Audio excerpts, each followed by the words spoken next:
As players and musicians, we're always looking for the best sounds possible. And more importantly, how to access these sounds.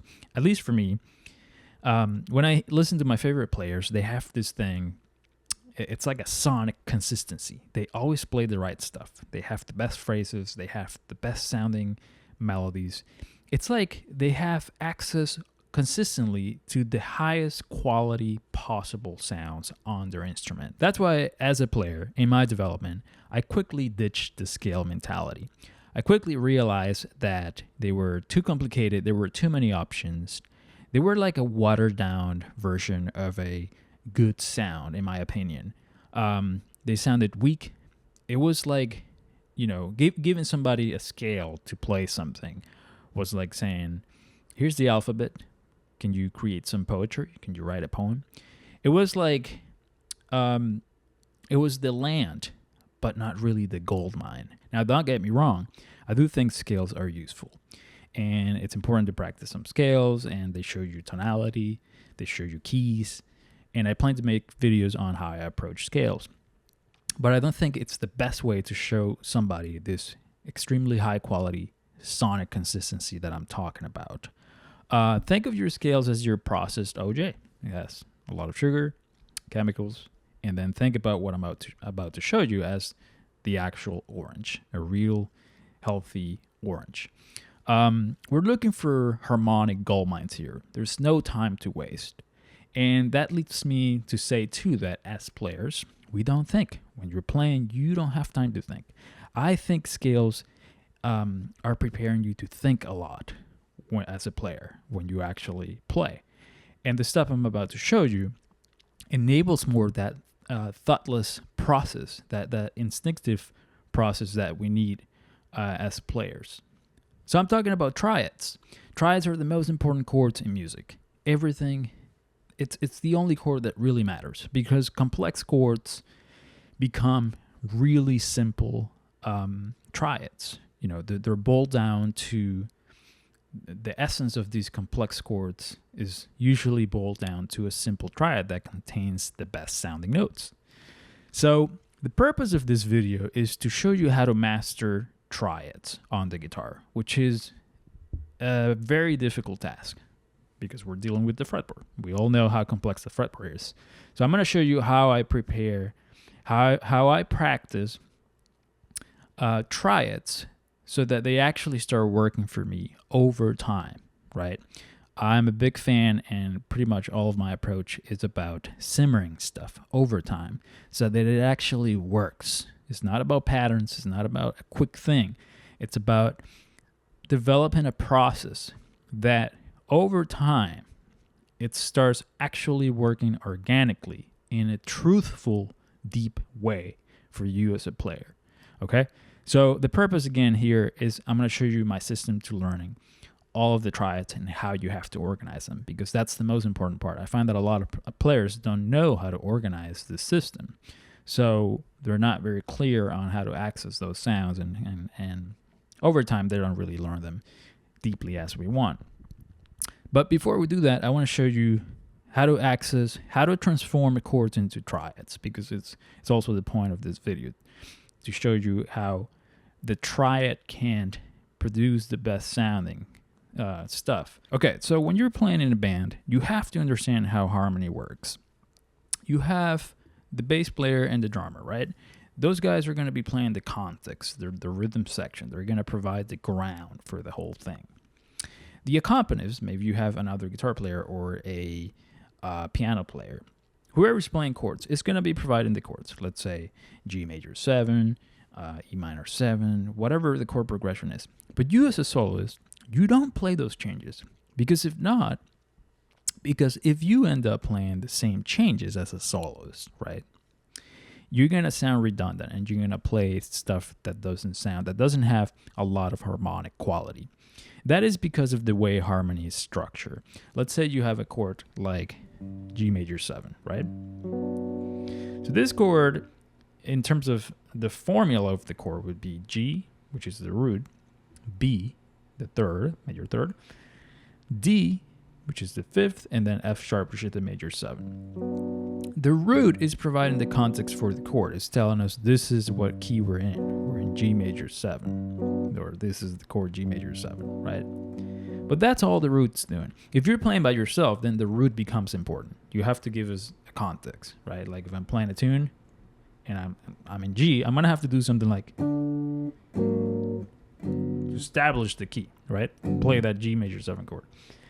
But as a soloist, if you have a band, somebody's giving you all of the harmonic information, then you have to start kind of filtering the best sounding stuff that is not redundant. The root's going to be redundant. The bass player is playing it. The keyboard player is playing it. What do you play as a soloist to avoid redundant sounds?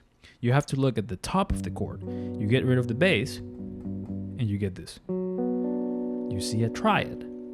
And that is the goldmine. That is the harmonic goldmine that you have to practice and focus on as a player to play the best sounding stuff.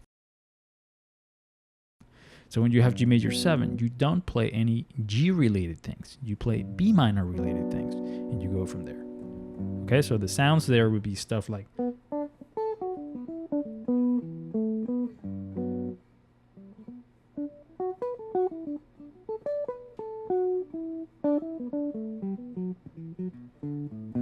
all focus around B minor sounds. Okay? So if you have an alter chord, for example, the first chord to Stella by Starlight is this chord, right, in the key of G. Stella is actually in the key of G, the original key. Or this chord. If you play the alter scale, right, you're going to get all those sounds that are cool, but if you play this, what the chord is showing you, get rid of the bass, you get this. Okay, there's a triad there, which is G flat major. And then if you start doing, a branching exercise on harmony, like understanding what other chords this chord is related to, you find other triads, and you end up with sounds that are actually connected truly to the song, not a random set of notes that are altered.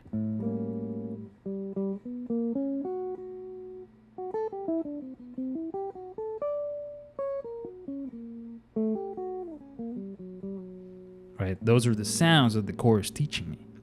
G flat major. And then, I'm finding other diminished triads that are teaching me other sounds in triad forms too, like E flat and C, that are connected to the diminished family based on this alter chord. So, for example, C major and E flat major.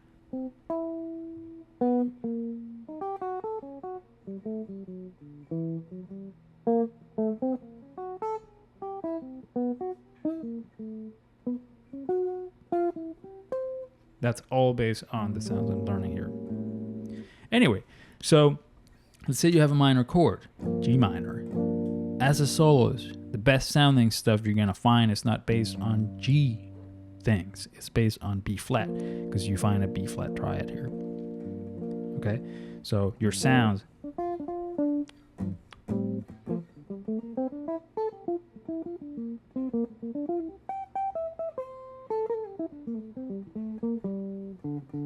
Thinking B flat major. Okay? So, our job here then is to learn triads. We have to master triads on the fretboard to start working on this approach. So what I'll show you is how to organize your triad practice, how to master all triads, or all qualities, all inversions in a very organized way that, again, it simmers over time. They're going to connect and they're going to work for you over time as a player.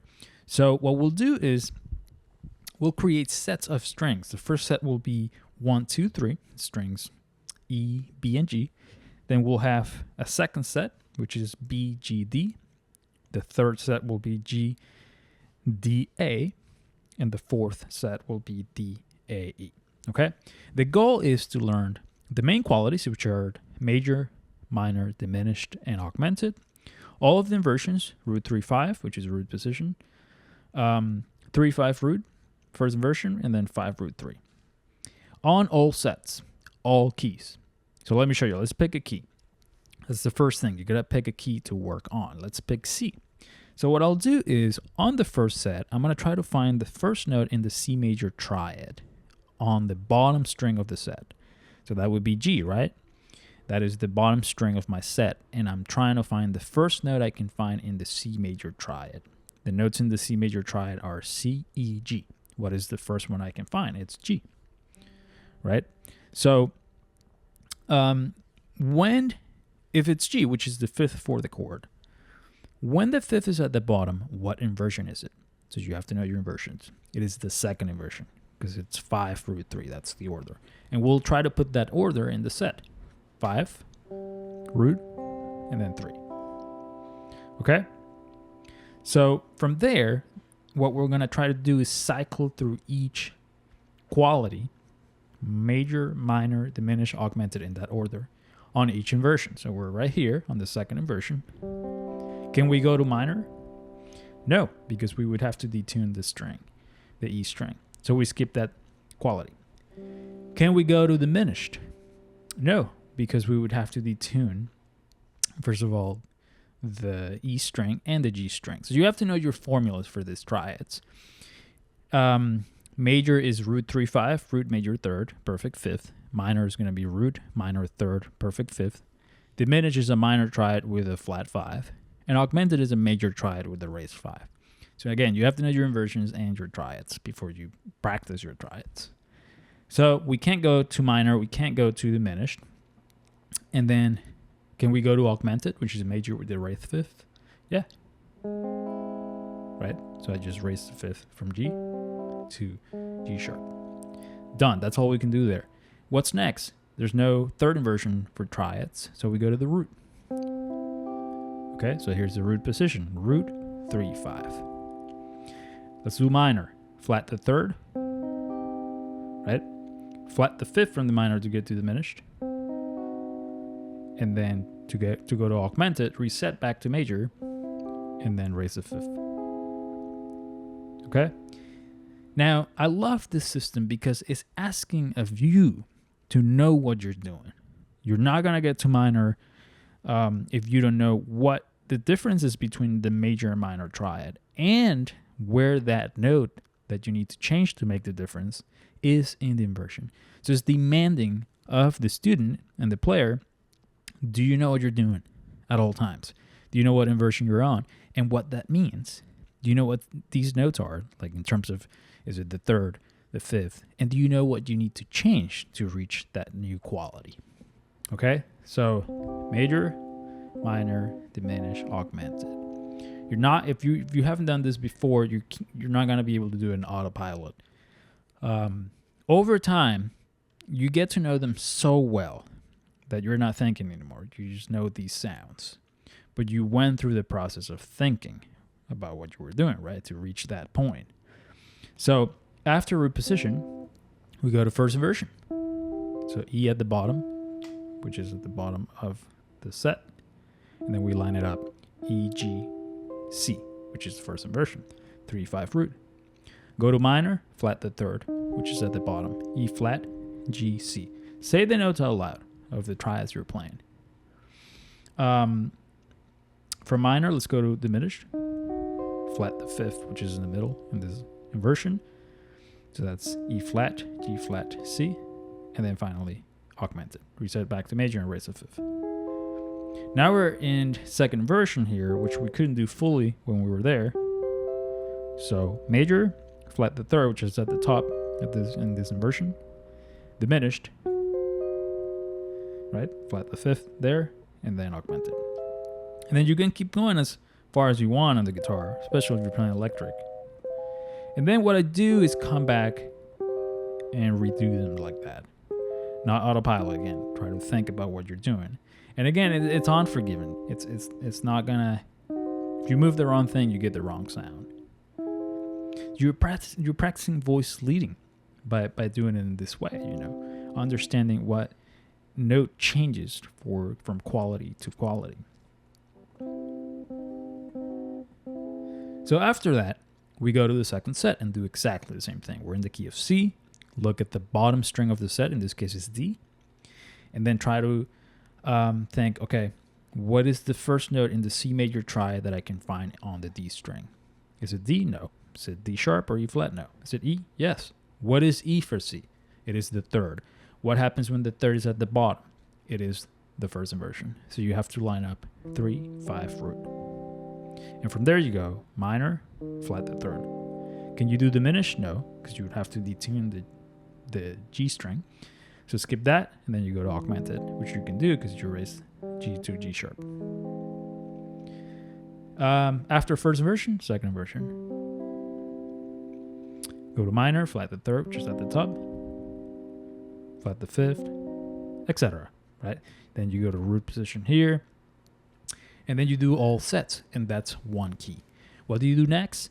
You go to the next key. Follow the order of the sharps or the flats, and go to the key of G. Same thing. Let's start with the first set, key of G. What's the first note I can find in this set on the bottom string in the key of G? It's G, but it's too low. We're not going to be able to do anything there. So let's do first inversion, which is B at the bottom. So B is right here. So 3, 5 root. 3 is B for G major, 5 is D, and then G is the root on top. Okay, from there minor, then diminished, then augmented, etc. Second inversion. Then slowly, every week, do a key per week. That's how I recommend my students to do it. They slowly start becoming clear on the neck, and they develop again through this approach understanding of what you're actually playing and how each one relates to other qualities as well. Anyway, guys, so the point of the video again was to show you a very organized way to practice your triads on the fretboard, because it's really complex to organize these fundamentals in a way that actually over time start becoming clearer. You can waste a lot of time practicing this stuff, and then three years down the road, you still don't seem to be understanding how to use them, or you're seeing no progress as a player learning this stuff. So organize it. Again, a key per week, I think it's the best way to do it. You can do the first set on Monday, the second set on Tuesday, third set on Wednesday, Thursday, and then, organize it the way you can, but go through a key per week and do it in this way, all qualities, all inversions. Then you can do many things with them. We do drills with my students. I teach them formulas of how to find, the upper structure triads I was showing earlier in the video, to connect sounds, how to make them more linear, because obviously they're a vertical harmonic structure. Another process is learning how to connect them in that way. But again, they're a magnet. They're a cluster of the best sounding notes. So your job is to know where those are first. For this lesson, I made 2 PDFs that you can get on my store. One is just the major quality in the key of C, where you can see, if you want, as a reference, where all of them are in all sets. And then I made another one that is all qualities, major, minor, diminished, augmented. It's up to you what road you want to take. I made the major one only for you to just have a reference of the major ones, and then you have to think about, okay, the formula for the minor, the formula for the diminished, and do it yourself. I'm just kind of letting you do the work more there. That's, I think, the healthier version.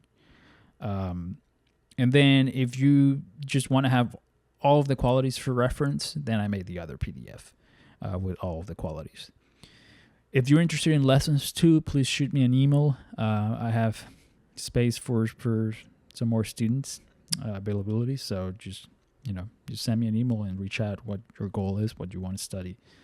And please like and subscribe. It helps a lot. And I post a video per week, different topics, music related, guitar related. So anyway, that's it for today's video, and I'll see you guys in the next.